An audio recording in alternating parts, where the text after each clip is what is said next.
कथा कहानी किस्सा के दोस्तों को नमस्कार।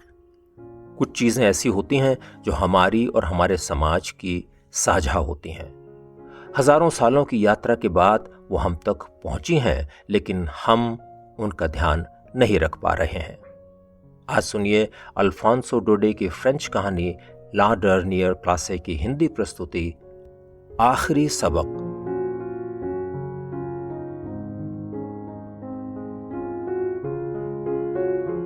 मुझे आज स्कूल के लिए देर हो गई थी और डर के मारे मेरी जान निकली जा रही थी।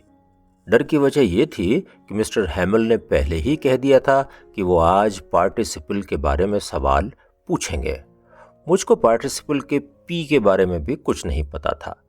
एक बार तो मेरे मन में आया कि मैं स्कूल जाऊं ही नहीं और घर से बाहर निकलकर इधर उधर आवारागर्दी करता रहूं। आज दिन भी तो कितना शानदार था। खूब अच्छी धूप निकली हुई थी और पेड़ों पर चिड़िया चहक रही थीं। जंगल के किनारे और आरा घर के पीछे जो मैदान था, उसमें प्रशियन सेना के जवान पीटी परेड कर रहे थे। जब ये सब सामने हो तो पार्टिसिपल को कौन पूछे। लेकिन मैंने खुद को इन ख्यालों से बाहर निकाला और स्कूल की तरफ चल दिया। मैं जब टाउन हॉल के पास से गुजर रहा था तब मैंने देखा कि सार्वजनिक समाचार बोर्ड के सामने काफी भीड़ जमा थी। पिछले 2 साल से यही बोर्ड सब तरह के समाचार हमें देता था। कहाँ लड़ाई में हार हुई है, संधि हुई तो उसकी शर्तें क्या थीं, कमांडिंग ऑफिसर के आदेश क्या थे। इस तरह के सभी समाचार हम लोगों को यहीं से पता चलते थे। मैंने खुद से पूछा, आज क्या खबर हो सकती है। मैंने तेजी से स्कूल की तरफ कदम बढ़ाए। तभी लोहार चाचा वॉकर की आवाज मुझे सुनाई दी। वो कह रहे थे, इतनी जल्दबाजी क्यों कर रहे हो? अभी तो स्कूल के लिए बहुत समय बाकी है। वो अपने एक साथी के साथ बोर्ड के सामने खड़े होकर समाचार पढ़ रहे थे। मुझे लगा कि वो मेरा मजाक उड़ा रहे थे, इसलिए मैं रुका नहीं। मैं तेज कदम बढ़ाता हुआ मिस्टर हैमल के छोटे से बागीचे में पहुंच गया। मैं इतना तेज चला कि मेरी सांस ही उखड़ गई। आमतौर पर स्कूल शुरू होने के समय अलग ही तरह की आवाजें सुनाई देती थीं। आप सड़क पर चलते हुए भी इन्हें सुन सकते थे।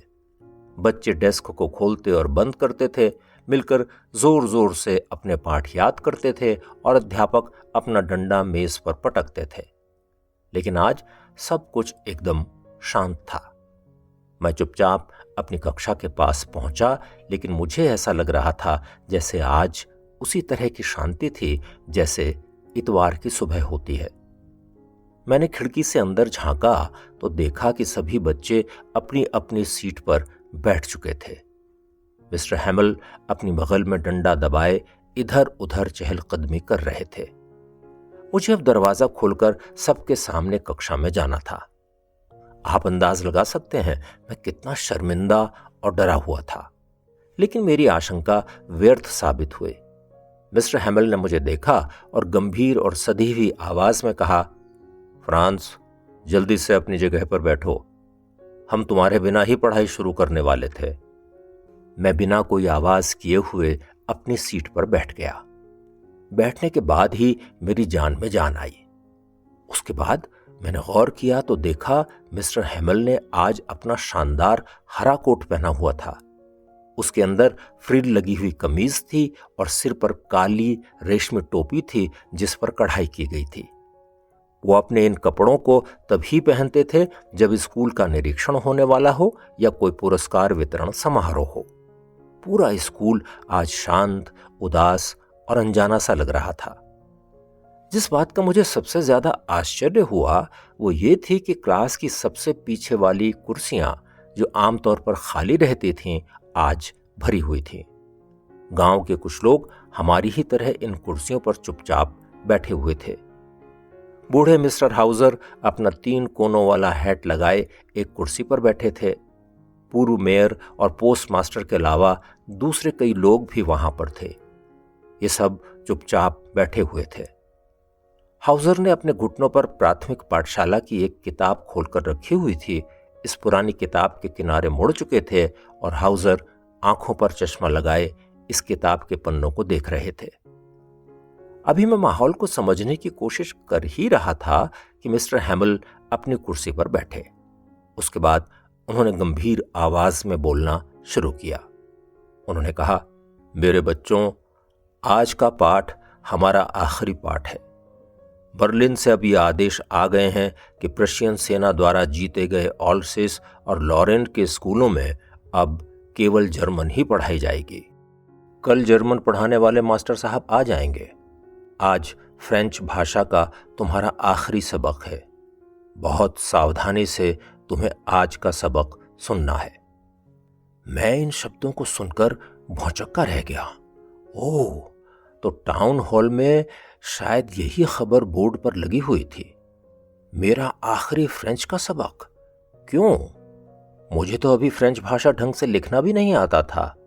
अब मुझे इसे सीखने का मौका नहीं मिलेगा। मेरी अपनी फ्रेंच भाषा की पढ़ाई अब यहीं पर रुक जाएगी। ओह, मैंने अपना पाठ क्यों नहीं याद किया? मैं पढ़ाई के समय चिड़िया के अंडे ढूंढने क्यों गया? मैं खाली समय में सार नदी की सैर को क्यों निकला? मेरी किताबें मुझे बेकार का बोझ लगती थीं और कुछ देर पहले तक मैं समझता था कि ये सब बकवास हैं। मेरी व्याकरण और इतिहास की किताबें मेरी पुरानी दोस्त थीं और मैं उन्हें यूं ही नहीं छोड़ सकता था।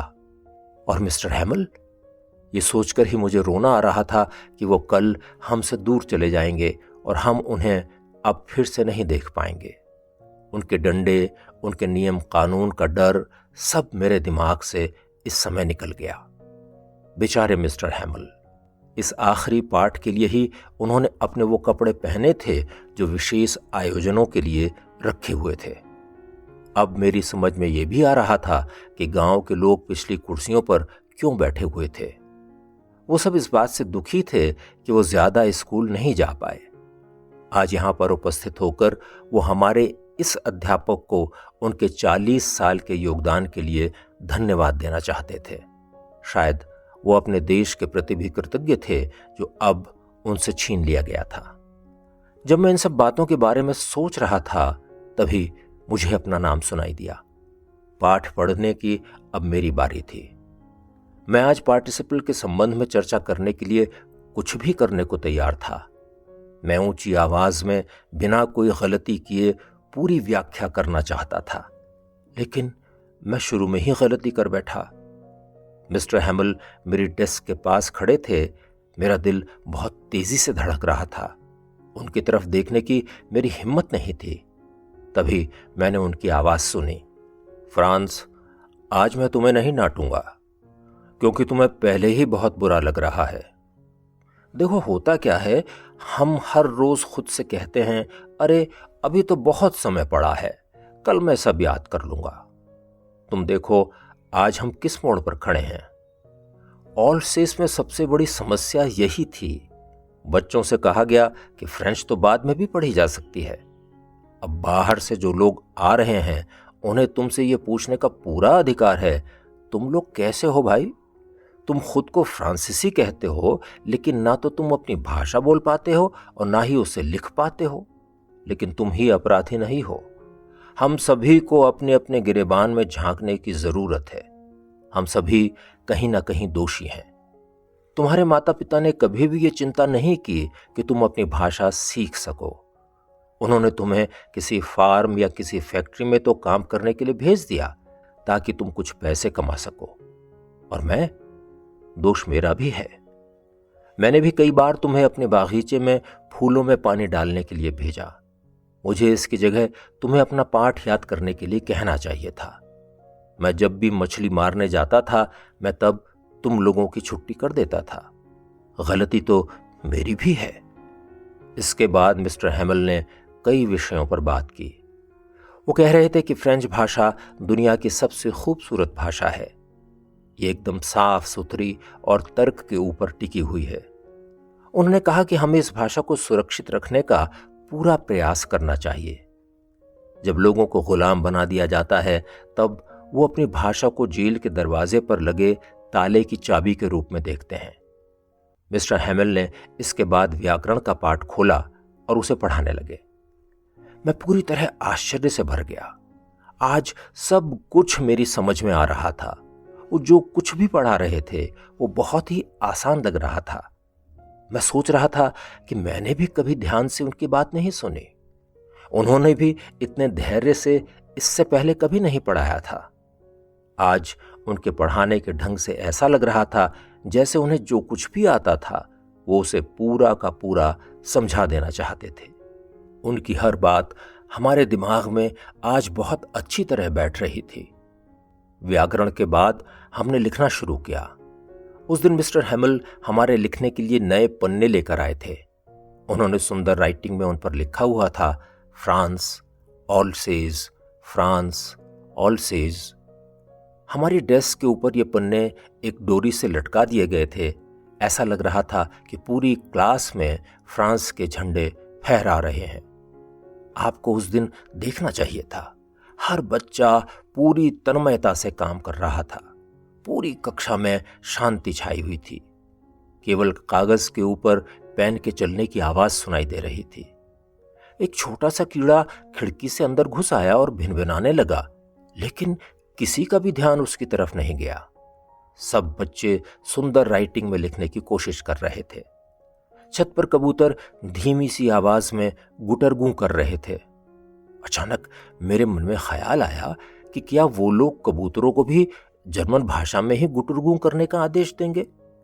लिखते हुए जब भी मैंने मिस्टर हैमल की तरफ देखा तो पाया कि वो अपनी कुर्सी में बिना हिले डुले बैठे हुए हैं। वो स्कूल के इस कमरे को गौर से देख रहे थे। ऐसा लग रहा था कि वो कमरे की हर चीज को दिमाग में बिठा लेना चाहते थे। पिछली 40 साल से ये कक्षा, बाहर का बागीचा, कमरे के खिड़की दरवाजे सब उनके सामने थे। सब कुछ वैसा ही था, केवल मेज कुर्सी का थोड़ा रंग उड़ गया था। बाहर अखरोट का छोटा सा पेड़ बहुत ऊंचा हो गया था और मिस्टर हैमल ने फूलों की जो छोटी सी बेल लगाई थी वो अब पूरी छत पर फैल गई थी। इस सब को छोड़ते हुए उन्हें कितना बुरा लग रहा होगा। ऊपर के कमरे में उनकी बहन सामान समेटकर उसकी पैकिंग कर रही थी। उन्हें कल ही देश छोड़कर चले जाना था, लेकिन आज वो हर पाठ पढ़ाना चाह रहे थे, आखिरी बार। सुलेख के बाद इतिहास की पढ़ाई शुरू हुई। उसके बाद छोटे बच्चों ने जोर जोर से 12 खड़ी दोहराई। सबसे पीछे बैठे हुए वृद्ध हाउजर ने अपनी प्राइमरी की किताब को खोला हुआ था और बच्चों के साथ अक्षर दोहरा रहे थे। आप ध्यान देते तो आपको पता चल जाता कि अक्षरों को दोहराते हुए वो रो रहे थे। उनके मुंह से अजीब सी आवाज निकल रही थी जो भावनाओं से भरी होने के कारण कांप रही थी। उनकी आवाज को सुनकर हम बच्चों को हंसी भी आ रही थी और रोना भी।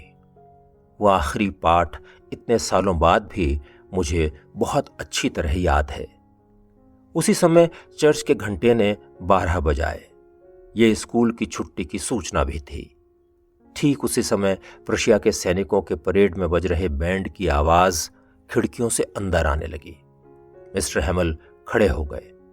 वो बहुत कमजोर से नजर आ रहे थे। उन्होंने बोलना शुरू किया, मेरे दोस्तों, मैं उनका गला रुंध गया। वो आगे बोल नहीं सके। उसके बाद वो ब्लैक बोर्ड की तरफ मुड़े और उन्होंने चौक का एक टुकड़ा उठाया। उन्होंने कांपते हाथों से ब्लैक बोर्ड पर बड़े बड़े अक्षरों में लिखा, वीव ला फ्रांस, फ्रांस अमर रहे। वो कुछ देर तक दीवार पर सिर टिकाकर खड़े रहे। इसके बाद बिना कुछ बोले उन्होंने हाथ से हमारी ओर इशारा किया, जिसका मतलब था स्कूल की छुट्टी हो गई है, तुम लोग जा सकते हो।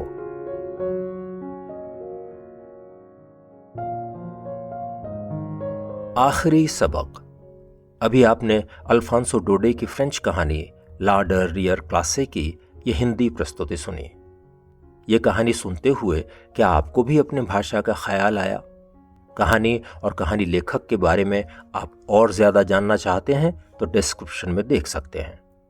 कहानी आपको पसंद आई हो तो इसे लाइक करें, शेयर करें और हमारे इस चैनल को सब्सक्राइब भी करें। जल्दी मिलते हैं एक और कहानी के साथ। नमस्कार।